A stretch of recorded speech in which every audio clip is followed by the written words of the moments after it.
तो पृथ्वी ने नीचे देखा तो सुंदर सुंदर बाग बगीचे, सुंदर सुंदर चिड़िया कलरव कर रही है।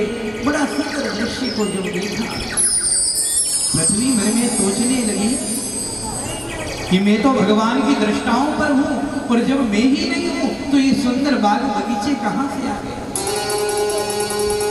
पृथ्वी पूछने लगी कि प्रभु, ये सुंदर बाग बगीचे कहां के हैं, और जब मैं आपकी दृष्टाओं पर हूं तो ये बाग बगीचे कहां से हैं। भगवान वाराह कहने लगे कि देवी, मैंने तेरे को पृथ्वी बनाया है, पर अपने घर की मालकिन तो नहीं बनाया तेरे को। ये तो मेरा अपना घर है, श्रीधाम वृंदावन। भगवान वाराह कहने लगे कि देवी, सारे संसार का, पूरी सृष्टि का प्रलय हो जाएगा, पर वृंदावन का प्रलय कभी नहीं होगा। वृंदावन तो मेरा अपना घर है।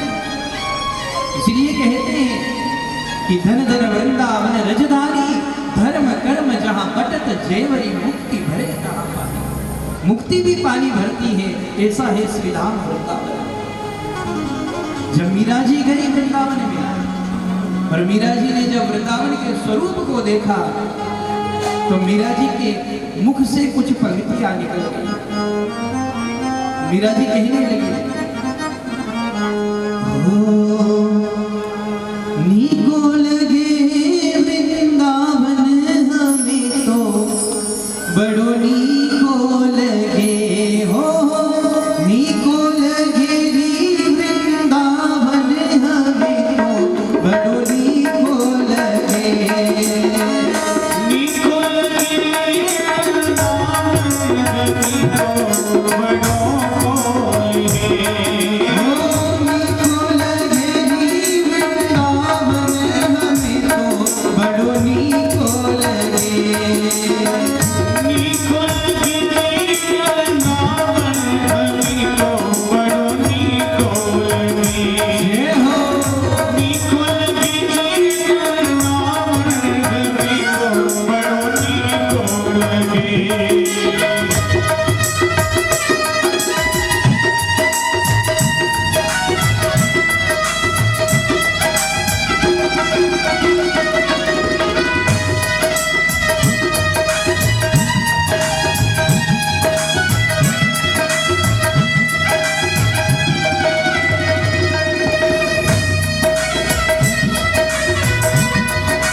वृंदावन में यमुना बहती है, वृंदावन में यमुना बहती है, वृंदावन में यमुना बहती है, वृंदावन में यमुना बहती है। भोजन दूध दही को हमें तो भगवती को भोजन दूध दही को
गिरी बड़ो नीको लगे ओ बड़ो नीको लगे जी वृंदावन हमें तो बड़ो नीको लगे।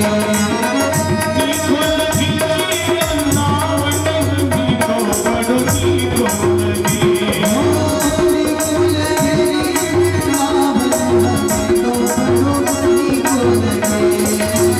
नीको लगी वृंदावन हमें तो बड़ो नीको लगे। बोले वृंदावन बिहारी लाल की है श्री राम वृंदावन। भगवान वराह कहते हैं कि देवी मैंने तेरे को पृथ्वी बनाया पर मैंने अपने घर की मालकिन तो नहीं बनाया। श्री राम वृंदावन तो मेरा अपना घर है और ऐसा है श्री राम वृंदावन जिसमें मुक्ति भी पानी भरती है। धन धन वृंदावन रजधानी धर्म कर्म जहां बटत जेवरी मुक्ति भरे जहां। पृथ्वी के मन में जो अभिमान था उसको दूर किया भगवान वाराह ने और पृथ्वी की स्थापना हुई। और देखिए हृदय में स्थित हुए लोभ को जब भगवान ने मार दिया, हिरण्याक्ष का वध कर दिया भगवान ने वराह का रूप लेकर, तो फिर आते हैं भगवान कपिल।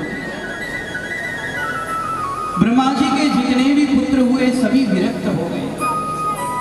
सनत कुमारों ने तो पहले ही कह दिया कि हम विवाह नहीं करेंगे, पर ब्रह्मा जी ने कहा कि बेटा कभी कभी हम वैराग्य की बातें तो बहुत करते हैं, लेकिन वैराग्य के मार्ग पर चलना बड़ा ही कठिन है।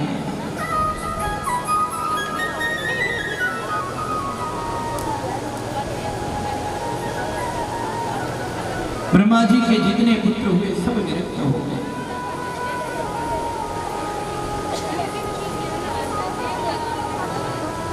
ब्रह्मा जी के एक पुत्र और हुआ जिसका नाम है कर्दम। कर्दम जी ने भी कहा कि हम भी विवाह नहीं करेंगे। कर्दम जी वन में चले गए, वहां जाकर के बहुत बड़ी तपस्या की कर्दम जी ने। तपस्या करते करते कर्दम जी जब बूढ़े हो गए और बूढ़े होने के बाद में जैसे ही बूढ़े हुए तो दुनिया को देखा बूढ़े होने के बाद कर्दम जी ने, तो मन में विचार करने लगे कि देखिए संसार के लोग अपने परिवार के साथ रहते हैं, अपने घर में रहते हैं, और हमारे जैसे बुढ़ऊ महाराज को देखिए वन में अकेले पड़े हैं। कर्दम जी मन में सोचने लगे कि भाई हमारा भी विवाह होना चाहिए। अब कर्दम जी जो है विवाह करने के लिए तपस्या कर्दम जी ने प्रारंभ कर दी। तपस्या जैसे ही शुरू की भगवान ऊपर से हंस रहे थे। भगवान कहने लगे देखिए कोई तपस्या करता है मेरे धाम को प्राप्त करने के लिए, कोई तपस्या करता है मेरी भक्ति को पाने के लिए, पर इन बुढ़ऊ महाराज को देखिए तपस्या कर रहे हैं विवाह करने के लिए। पर कर्दम जी ने तो अपना सर्वस्व भगवान को समर्पित कर दिया था, इसलिए भगवान को तो आना ही था। अब तपस्या करते करते जैसे ही तपस्या पूर्ण हुई और मन में संकल्प आया कर्दम जी के कि हमारा विवाह हो जाए, भगवान जो है चतुर्भुज नारायण के रूप में कर्दम जी के सामने आकर खड़े हो गए। जैसे ही कर्दम जी ने देखा भगवान को तो कर्दम जी प्रणाम करने लगे, और अब तो कर्दम जी को बड़ी शर्म आने लगी, क्योंकि देखिए पहले के समय जब विवाह की बात होती थी तो बच्चे लोग सुनते ही इधर उधर भाग जाते थे, पर आजकल ऐसा होता नहीं। आजकल तो पहले ही बातचीत करेंगे फिर विवाह होगा, पर पहले के समय जैसे ही बात होती विवाह की बच्चे इधर उधर भाग जाते, कहीं और छुप जाते जाते। ऐसा ही आज कर्दम जी के साथ में भी हुआ। भगवान कहने लगे कि कर्दम जी आपने विवाह करने के लिए तपस्या की है। कर्दम जी कहने लगे कि भगवान जब आपके दर्शन हो गए तो अब मेरे को तो विवाह नहीं करना। पर भगवान कहने लगे कहीं ऐसी बात तो नहीं है कि मन न भावे मूड हिलावे। प्रेम से बोलिए राधे राधे। ऐसा भी तो हो सकता है। बोले नहीं, विवाह बिल्कुल ही नहीं करना। पर भगवान कहने लगे कि देखिए कर्दम जी, विवाह तो आपको करना ही पड़ेगा, क्योंकि मैं तो आपके विवाह की बात भी पक्की करके आ गया हूं। मैं आपकी विवाह की बात पक्की कर आया हूं। शंभु नाम के जो मनु हैं, उनके वहां मैं बात करके आ गया हूं, और उनकी जो पुत्री है, उनकी 3 पुत्रियां हैं, आकृति, देवहूति और प्रसूति, जिसमें से जो देवहूति है उसका विवाह आपके साथ में होगा। मैं बात पक्की करके आ गया हूं। राजा आएंगे, आप मना मत कर देना। कर्दम जी कहने लगे भगवान मेरे को विवाह नहीं करना। पर जब भगवान कहने लगे अब तो करना ही पड़ेगा विवाह। पर कर्दम जी कहने लगे देखिए भगवान, विवाह तो मैं कर दूंगा, पर मेरे घर पुत्र बनकर के आपको स्वयं आना पड़ेगा। और जैसे ही आप पुत्र बन करके आएंगे, वैसे ही मैं वापस वन में चला जाऊंगा तपस्या के लिए। बोले ठीक है, मैं ही आपके घर पुत्र बन करके आ जाऊंगा। इधर भगवान चले गए और शंभु नाम के जो मनु हैं, वो अपनी पुत्री देवहूति को लेकर के आए। अब देवहूति राजा की पुत्री, राजमहल में पली हुई, स्वयं मनु लेकर के आए और कर्दम जी के साथ में विवाह कर दिया। कर्दम जी के साथ देवहूति का विवाह किया, और कर्दम जी जो है देवहूति को लेकर अपनी कुटिया में आए। जैसे ही कुटिया में आए और आकर के कुटिया में देवहूति ने देखा, जैसे ही देवहूति ने ऊपर की ओर देखा तो कितने चिड़िया के घोंसले बने हुए थे। देवहूति कहने लगी कि स्वामी ये क्या है? कर्दम जी कहने लगे कि बस ये जितनी चिड़िया हैं, जितने पक्षी हैं, ये सब इस कुटिया को अपना ही घर मानते हैं, इसलिए ये सब यही रहते हैं। देवहूति ने नीचे की ओर देखा तो कितने चूहों के बिल, सांप के बिल बने हुए हैं। देवहूति कहने लगी ये सब क्या है? कर्दम जी कहने लगे देवी, ये सब जीव इस कुटिया को अपना ही घर मानते हैं, इसलिए ये सब यही रहते हैं। जैसे ही बाहर की ओर देखा, बाहर की ओर देखा जब देवहूति ने, तो सुंदर सरोवर है, और उस सरोवर के किनारे कितने पशु पक्षी, बड़े बड़े हिंसक पशु साथ में पानी पी रहे हैं। ये दृश्य जब देवहूति ने देखा तो देवहूति कहने लगी कि ये इतने बड़े बड़े हिंसक पशु हैं, ये आपस में लड़ते नहीं हैं। कर्दम जी कहते हैं देवी, ये सब एक दूसरे को अपने परिवार का सदस्य मानते हैं, इसलिए कभी लड़ते नहीं हैं आपस में, बड़े प्रेम से रहते हैं। अब तो देवहूति मन में सोचने लगी कितना तपस्वी मेरे को आज पति रूप में प्राप्त हुए हैं। देवहूति कहने लगी स्वामी एक बात बताइए, ये सब भी यहीं रहते, फिर आप कहाँ रहते हैं? आपके भी तो रहने की कोई जगह होगी। कर्दम जी ने एक कोने में आसन बिछा हुआ था। कर्दम जी ने दिखाया कि देखिए देवी, वो आसन है, उसी आसन पर बैठकर मैं भगवान के भजन करता हूँ। देवहूति ने जब देखा तो देवहूति के नेत्र सजल हो गए। अब तो जैसे ही आज कर्दम जी महाराज भजन करने के लिए बैठे, और भजन करने के लिए जैसे ही बैठे कर्दम जी, वैसे ही कर्दम जी की तो समाधि लग गई। समाधि लग गई कर्दम जी की। और समाधि ऐसी लगी कि 40 वर्षों तक समाधि लगी रही। देवहूति भी खूब सेवा करती कर्दम जी की। कभी मिट्टी जम जाती तो मिट्टी को हटा देती, खाने के लिए कुछ था नहीं, कभी फल तोड़कर खा लेती, कभी पत्ते तोड़कर खा लेती। ऐसे देवहूति रही। 40 वर्षों के बाद जब कर्दम जी की समाधि खुली और कर्दम जी ने जब देखा तो उनकी कुटिया में एक बुढ़िया बैठी, क्योंकि देवहूति का शरीर बिल्कुल बुढ़िया जैसा हो गया था। सिर के जो बाल हैं वो जटाओं में परिणित हो गए थे। कर्दम जी ने जब देखा तो कहा कि देवी तुम कौन हो? देवहूति कहने लगी कि स्वामी आपको पता है आज से 40 वर्षों पहले एक राजा आए थे और उन्होंने अपनी पुत्री का विवाह आपके साथ भी किया था। मैं वही आपकी धर्म पत्नी देवहूति हूं।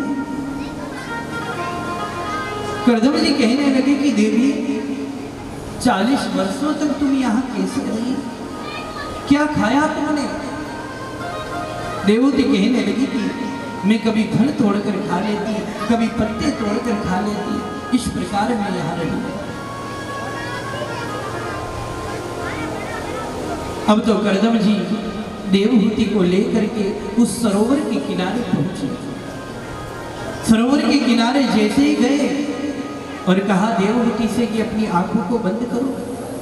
जैसे ही नेत्र बंद किए और कर्दम जी ने कहा कि आंखें खोलकर देखिए तो उस सरोवर के किनारे एक 9 मंजिल का महल बनकर के खड़ा हो गया। हजारों दास दासियां हो गई, सैकड़ों आभूषण हो गए। जो संपत्ति देवहूति ने अपने पिता के घर नहीं देखी, वही संपत्ति आज कर्दम जी के घर देखने को मिल रही है। इतना वैभव हो गया। अब कर्दम जी ने हाथ पकड़कर देवहूति का जैसे ही सरोवर में डुबकी लगाई तो कर्दम जी तो हो गए 20 वर्ष के और देवहूति हो गई 16 वर्ष। ये है उस ऋषि के तपश्चर्या का प्रभाव। लेकिन कर्दम जी ने तो मन में प्रतिज्ञा की थी कि एक पुत्र के होते ही मैं सीधा वन में चला जाऊंगा। लेकिन मेरे गोपाल को तो कुछ और ही मंजूर था। कर्दम जी के घर अभी पुत्र तो हुआ नहीं और पुत्रियां हो गई 9 पुत्रियां हो गई कर्दम जी के घर। कर्दम जी महाराज सोचने लगे, हे भगवान, आपने तो कहा था कि मैं पुत्र बनकर के आपके घर आऊंगा और मेरे को आज कैसे धर्म संकट में डाल रहे हुआ।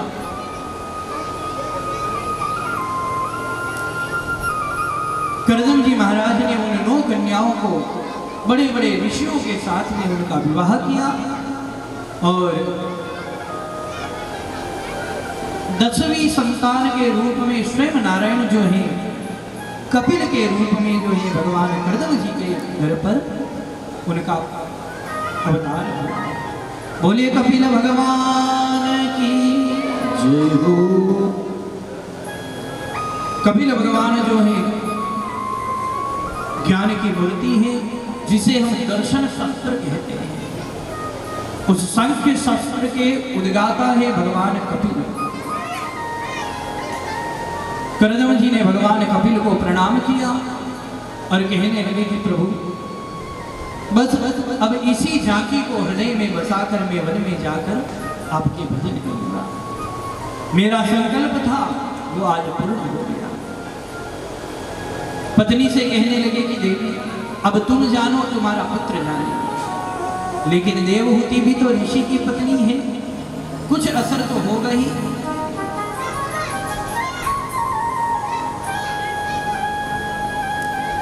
कर्दम जी की जो 9 कन्याएं हैं बड़े बड़े ऋषियों के गर्भधारी, उनको भी जब पता चला तो वो भी आ गई और आज देवहूति ने मन में विचार किया कि मैं कितनी बड़ी सौभाग्यशाली हूँ, कितना बड़ा सौभाग्य है मेरा कि मेरे घर स्वयं भगवान पुत्र बन करके आए हैं। और देखिए, बहती गंगा में जो हाथ नहीं धोता वो समझदार नहीं होता। तो आज माता देवहूति ने भी जो है सुंदर सी व्यास गद्दी बनाई और माता देवहूति जो है आज नन्हे से भगवान कपिल को स्नान कराया, वस्त्र धारण करवाया और उस व्यास गद्दी पर विराजमान किया। व्यास गद्दी पर विराजमान किया भगवान कपिल को, और कपिल का पूजन कर रही है माता देवहूति। भगवान कपिल कहने लगे कि माँ, ये तो क्या कर रही है? पुत्र को माँ की सेवा करनी चाहिए, लेकिन आज ये उल्टी गंगा कैसे बह रही है? आज माँ अपने पुत्र की सेवा कर रही है। पर माता देवहूति कहने लगी कि मैं आज कितनी सौभाग्यशाली हूं कि मेरे घर स्वयं भगवान पुत्र बन करके आए हैं। कपिल भगवान की 9 बहनें भी बेटी हैं और माता देवहूति कपिल से प्रश्न करती हैं। माता देवहूति कहती है कि हे भगवान, मेरी स्थिति बड़ी ही विचित्र हो रही है। मेरी जितनी इंद्रियां हैं वो सब मेरे को अपनी अपनी ओर खींच रही है। कान कहते हैं सुंदर संगीत सुनो, जिह्वा कहती है स्वादिष्ट भोजन करो, आंखें कहती है सुंदर रूप देखो। मैं क्या करूं? मेरी स्थिति बड़ी विचित्र हो रही है। और मेरा प्रश्न है कि बंधन किसका होता है? बंधन मन का होता है, शरीर का होता है या आत्मा का होता है?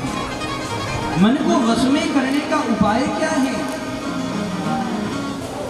मेरी स्थिति बड़ी विचित्र हो रही है, आप मेरा मार्गदर्शन करें।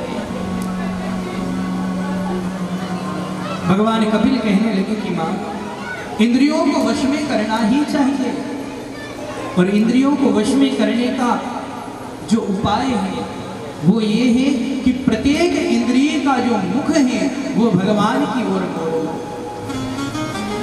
कान अगर कहते हैं कि सुंदर संगीत सुनो, तो भगवान के सुंदर सुंदर कथाएं हैं उनका श्रवण करो। और जिह्वा कहती है कि स्वादिष्ट भोजन करो। तो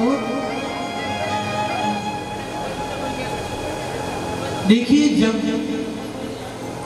एक बात में जहां भी जाते हैं बताते हैं कि जब भी अपना घर बनाए, मकान बनाए, तो उसमें ठाकुर जी जरूर होना चाहिए। भगवान के लिए एक जगह जरूर होना चाहिए। अपने घर में भगवान के लिए जगह जरूर रखना, और उसमें हो सके तो छोटे से लड्डू गोपाल विराजमान कर देना। पर देखिए, मन में ये भाव कभी नहीं आना चाहिए कि हमारे घर में मंदिर है और उसमें भगवान की मूर्ति है। ये भाव नहीं आना चाहिए। मन में ये भाव होना चाहिए कि मेरे घर में मंदिर है और उसमें स्वयं भगवान विराजमान है, स्वयं भगवान विराजमान है उसमें। यही भाव होना चाहिए। और जब भी घर में भोजन बने तो पहले भगवान को भोग लगा करके उस भोजन को ग्रहण करें, और वो प्रसाद हो जाता है फिर। और जब भगवान का प्रसाद ग्रहण करते हैं तो बुद्धि में कभी विकृति। बताते हैं कि जब भी घर बनाए तो उसमें भगवान के लिए जगह जरूर रखना, और जब भी भोजन बने तो सबसे पहले भगवान को भोग लगाकर उस भोजन को ग्रहण करेंगे तो बुद्धि में कभी विकृति नहीं आ सकती।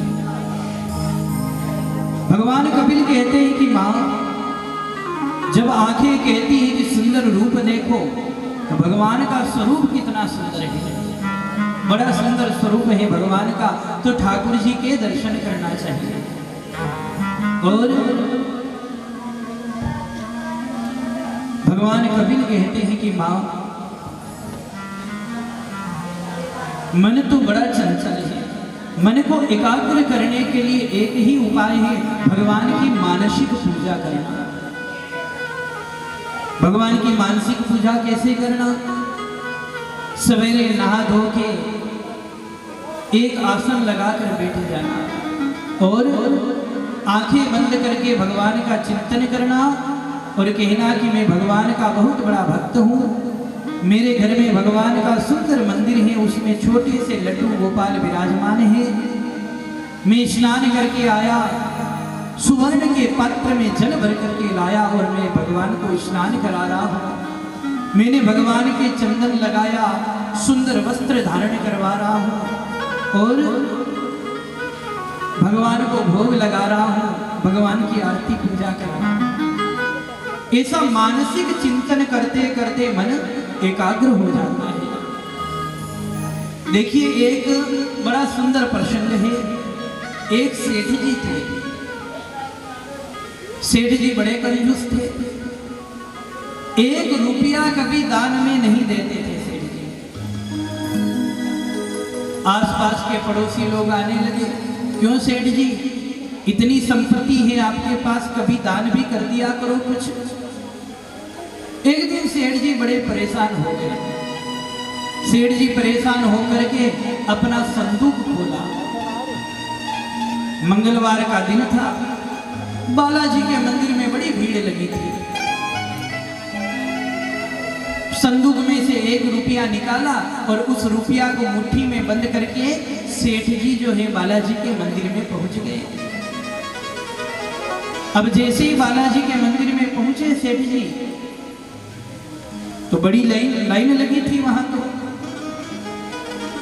लाइन में खड़े खड़े बहुत देर हो गई और बहुत देर के बाद में सेठ जी का नंबर आ गया।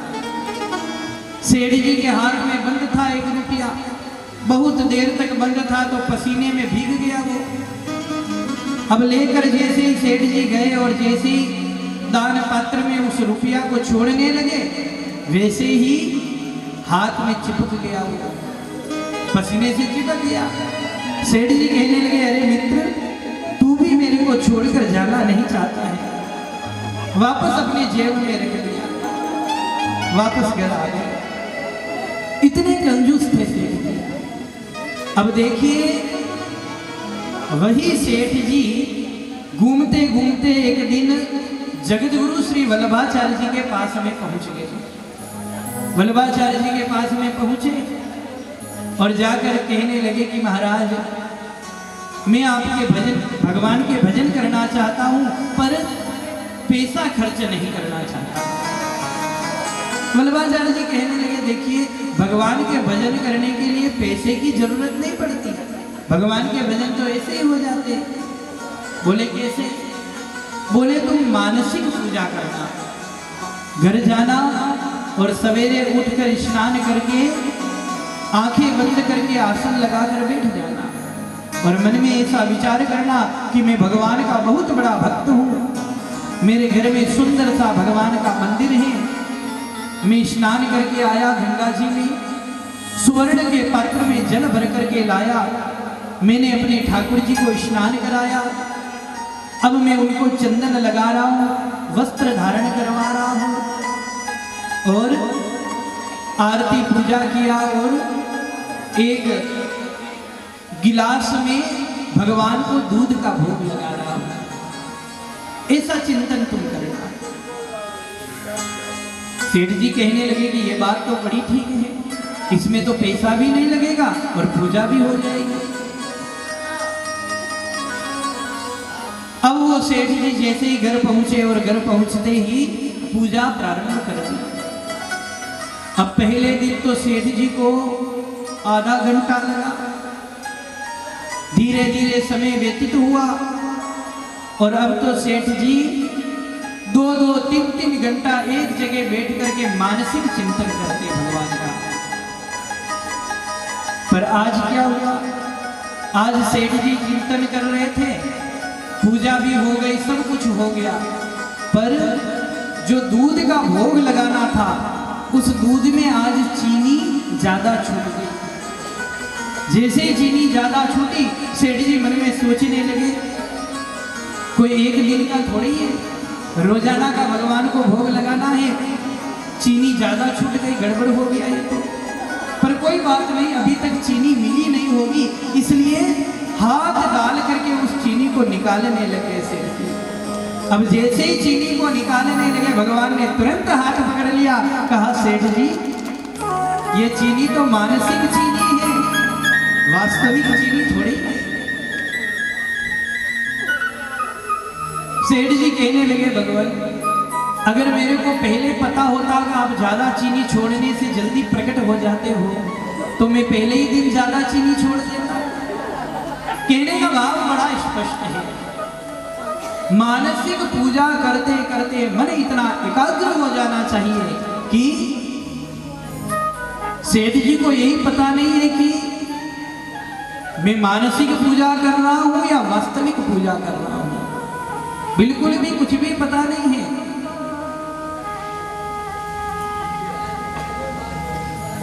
कबीर भगवान कहते हैं कि माता ऐसे मानसिक पूजा करते करते मन एकाग्र हो जाएगा और सारी सृष्टि में सब में मेरे ही दर्शन करना। मानस में गोस्वामी जी कहते हैं कि सिया राम मैं सब जग जानी, करहूं प्रणाम जोरी जुग पानी। सारी सृष्टि को भगवान में जान करके उनको प्रणाम करना। माता देवहूति प्रभु कपिल के मुख से ऐसे वचन सुन करके बड़ी गदगद हो गई, बड़ी प्रमोदित हुई माता देवहूति और प्रेम की धारा में माता देवहूति बहने लगी और कहते हैं कि प्रेम की 9 परिस्थितियां होती हैं और देखिए भक्ति की 10वीं परिस्थिति में जब व्यक्ति पहुंच जाता है तो उसका संपूर्ण शरीर पानी बनकर बहने लग जाता है। माता देवहूति के साथ भी ऐसा ही हुआ। माता देवहूति का संपूर्ण शरीर पानी बनकर के बहने लगा, सिद्धिदा नाम की नदी बन गई। भगवान कपिल ने उनको प्रणाम किया और आचमन करके सीधे गंगा सागर क्षेत्र में चले गए। बोली कपिल भगवान की जय हो। माता देवहूति का वंश जो है आगे नहीं चला। देवहूति माता की 3 बहनें थी, आकृति, देवहूति और प्रसूति। प्रसूति नाम की जो बहन है वो दक्ष नाम के प्रजापति के साथ में ब्याही गई और आकृति का विवाह रुचि प्रजापति के साथ में हुआ। उन्हीं के यहाँ पर यज्ञ देव का प्रादुर्भाव हुआ। प्रसूति का विवाह दक्ष प्रजापति के साथ भी हुआ। दक्ष प्रजापति की कन्या का नाम है सती और इन्हीं सती महारानी का विवाह भगवान भोलेनाथ के साथ में संपन्न हुआ। सती महारानी अनाहुत होने के बाद श्री दक्ष प्रजापति के यज्ञ मंडप में पहुंची। शिव ने दक्ष को प्रणाम नहीं किया, इसलिए दक्ष शिव से द्वेष मानते हैं। सती महारानी यज्ञ मंडप में गई और वहां पर अपने पति का अनादर देखा। जैसे ही सती महारानी ने अपने पति का अनादर देखा, बस योगाग्नि में अपने शरीर को भस्म करके नष्ट कर दिया। भगवान शिव के गणों ने यज्ञ को विध्वंस करना चाहा, लेकिन यज्ञ के जो आचार्य हैं भृगु मुनि, उन्होंने अभिमंत्रित जल से उन सबको भगा दिया। सती के जाने का समाचार भगवान शिव को मिला। भगवान शिव ने अपनी जटा उखाड़कर जमीन पर पटक दी, उससे वीरभद्र नाम का वीर उत्पन्न हुआ।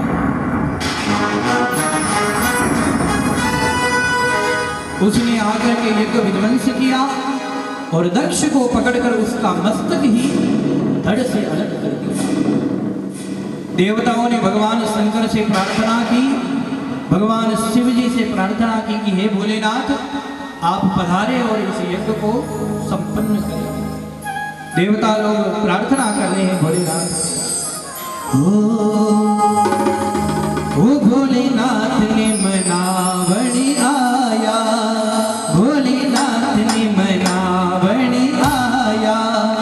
भोला राखोनी चदर वाली छाया वो, भोला राखोनी चदर वाली छाया वो, भोला नाथ ने मनावणी आया।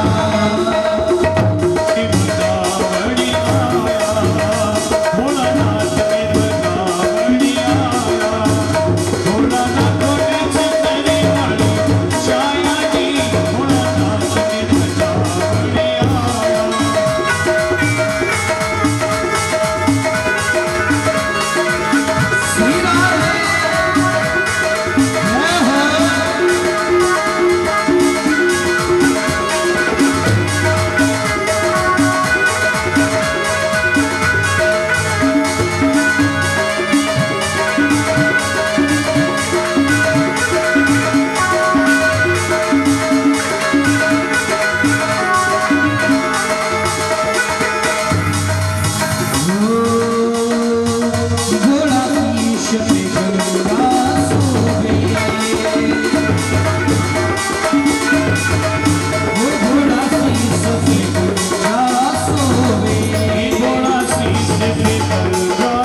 वन बिहारी लाल की। देवताओं ने भगवान शंकर से प्रार्थना की, भगवान शिव जी पधारे और दक्ष प्रजापति को बकरे का मुख लगाया, भृगु आदि ऋषियों को दंडित किया और यज्ञ में जैसे ही अंतिम आहुति डाली, यज्ञ में साक्षात नारायण प्रकट हो गए। श्री नारायण भगवान जो यज्ञ में प्रकट हुए, भगवान नारायण की स्तुति की सबने। शंकर जी नारायण का स्तवन करके सती की देह को लेकर वहां से चले और जैसे ही शंकर जी चले तो जहां जहां सती के शरीर के अंग प्रत्यंग गिरते गए, वहां वहां एक प्रकार की शक्ति पीठ स्थापित हो गई। ये तो आकृति, देवहूति और प्रसूति, ये तीन कन्याओं के वंश का वर्णन हुआ। मनु की तीन कन्याओं के वंश का वर्णन हुआ। मनु के तीन कन्याओं के बाद में दो पुत्र भी हैं, जिनका नाम है प्रियव्रत और उतानपाद। इन्हीं उतानपाद राजा की पत्नी है सुनीति, जिनके गर्भ से भगवान के परम लाडले भक्त ध्रुव जी ने अवतार लिया, जो मेरे गोविंद के परम लाडले भक्त कहलाए। मैत्रेय मुनि से विदुर जी ने पूछा और श्री सुखदेव जी से परीक्षित महाराज ने कहा कि ये प्रसंग हमें भी सुनेंगे। आचार्य सुखदेव जी कहते हैं, राजन प्रियव्रतो उतानपादो सतरूपा पते सुतो वासुदेवस्य कलया रक्षायां जगत स्थितो। प्रियव्रत और उतानपाद दो पुत्र हैं। ये प्रसंग बड़ा ही सुंदर है। प्रिय यानी अच्छा होता है और व्रत यानी प्रतिज्ञा होती है। जिसने जीवन में सुंदर प्रतिज्ञा कर रखी है उसी का नाम है प्रियव्रत। और उतानपाद का मतलब होता है जिसकी पद प्रतिष्ठा समाज में ऊंची उठी हुई है, उसी का नाम है उतानपाद। राजा उतानपाद की पत्नी का नाम है सुनीति। और शास्त्र कहते हैं कि न ग्रहम ग्रहमित्याहु गृहिणी ग्रहम उच्यते। वास्तव में घर को घर नहीं कहते, बल्कि गृहिणी को ही घर कहा गया है।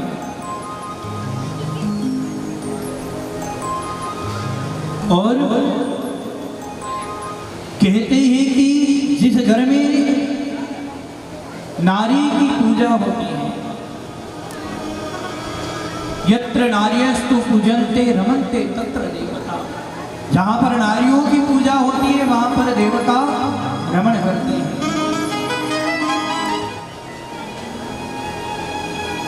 उतानपाद राजा अपनी पत्नी का बहुत सम्मान करते हैं, बहुत आदर करते हैं। उतानपाद राजा एक बार सुदूर प्रांत में भ्रमण करने के लिए गए और वहां पर वहां के राजा की पुत्री को देखा और उसका नाम है सुरुचि। सुरुचि के प्रति आकर्षित हो गए और सुरुचि के साथ में गंधर्व विधि से विवाह कर लिया और सुरुचि को घर लेकर के आ गए। जैसे ही सुरुचि घर आई और जब सुनीति को देखा तो सुरुचि कहने लगी कि ये कौन है।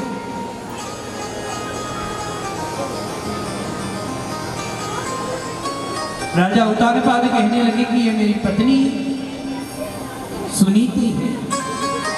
सुरुचि कहने लगी कि देखिए, अगर ये इस घर में रहेगी तो मैं इस घर में नहीं रहूंगी।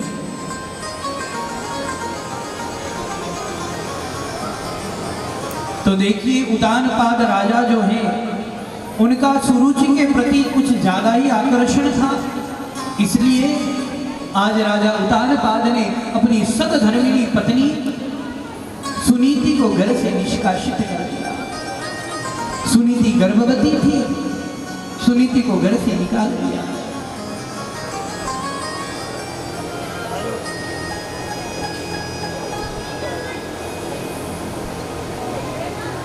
घर से निकाल दिया सुनीति को।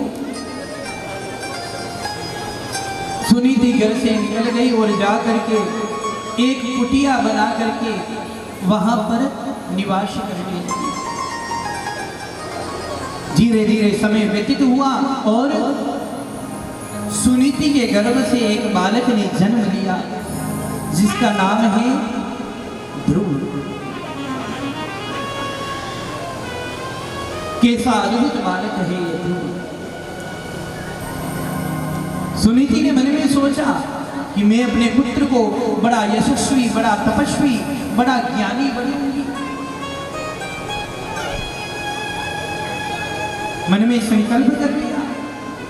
और ध्रुव जी भी जो है बचपन से ही बड़े ही सुशील हैं। इसलिए कहते हैं कि होनहार बिरबान के लखत चीकने पार। होनहार वृक्ष के पत्ते बचपन से ही चिकने होते हैं। माता ने संकल्प किया कि इस बालक को यशस्वी, तेजस्वी, बड़ा ज्ञानी बनाऊंगी। क्योंकि देखिए, एक माँ अगर चाहे तो अपने पुत्र को ज्ञानी भी बना सकती है और माँ चाहे तो अपने पुत्र को चोर, जुआरी, डाकू भी बना सकती है। इसीलिए कहा है कि बालक की प्रथम गुरु उसकी माँ होती है। प्रेम से बोलिए राधे राधे।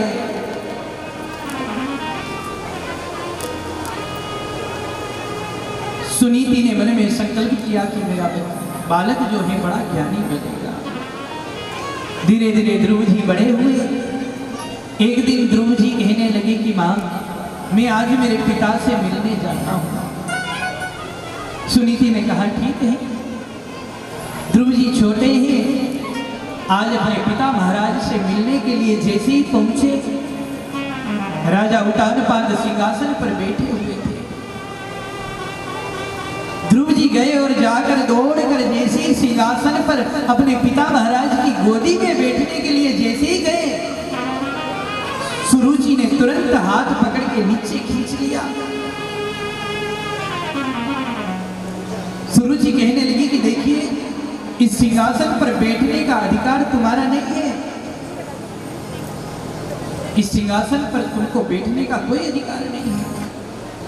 ध्रुव जी कहने लगे क्यों, ये हमारे पिताजी नहीं है क्या? सुरुचि कहने लगी कि जितना इनका पिता होना आवश्यक है, उससे कहीं गुना ज्यादा मेरा माँ होना भी आवश्यक है। मैं तुम्हारी माँ नहीं हूं, इसलिए इस सिंहासन पर बैठने का अधिकार तुमको बिल्कुल भी नहीं है।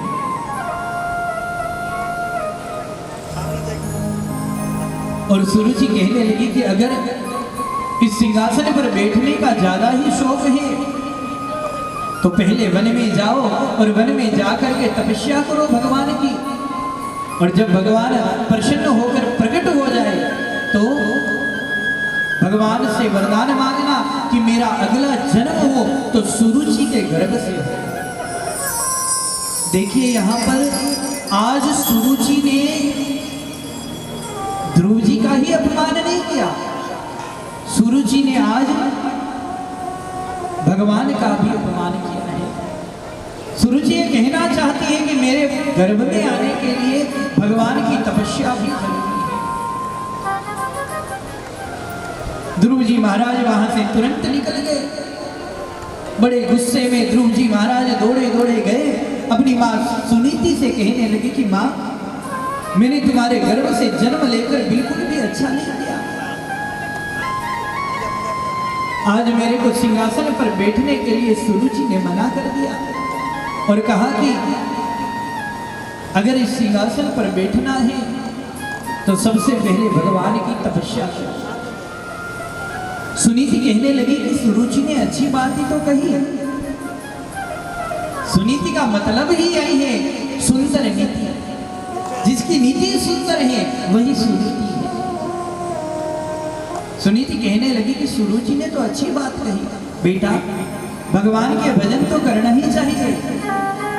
और देखिए वन में जाने के लिए कहा है सुरुचि ने, तो देखिए वन में अगर कल जाना हो तो आज ही चले जाओ और आज जाना हो तो अभी चले जाओ।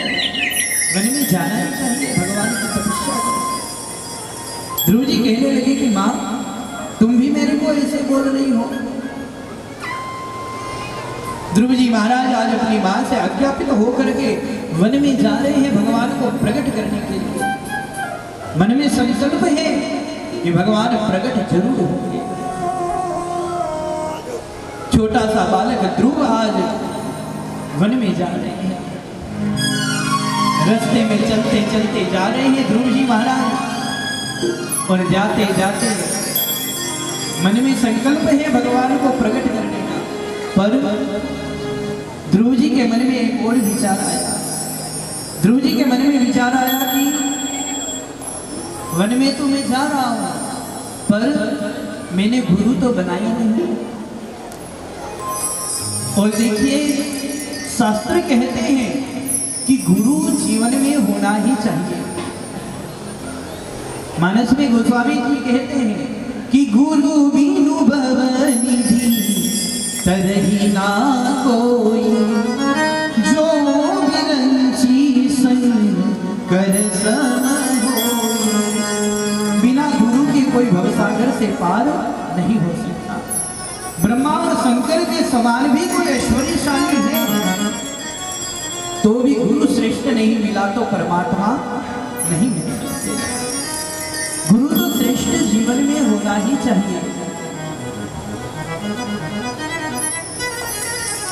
ध्रुव जी के मन में जैसे ही संकल्प आया कि मेरे गुरु जी तो है नहीं, तो सामने से आ रहे थे देवर्षि नारद जी। नारद जी को जैसे ही देखा और देखते ही ध्रुव जी ने मन में सोचा कि गुरु जी तो मिल गए। ध्रुव जी जा रहे हैं और सामने से नारद जी आ रहे हैं। गुरुदेव दया करके मुझको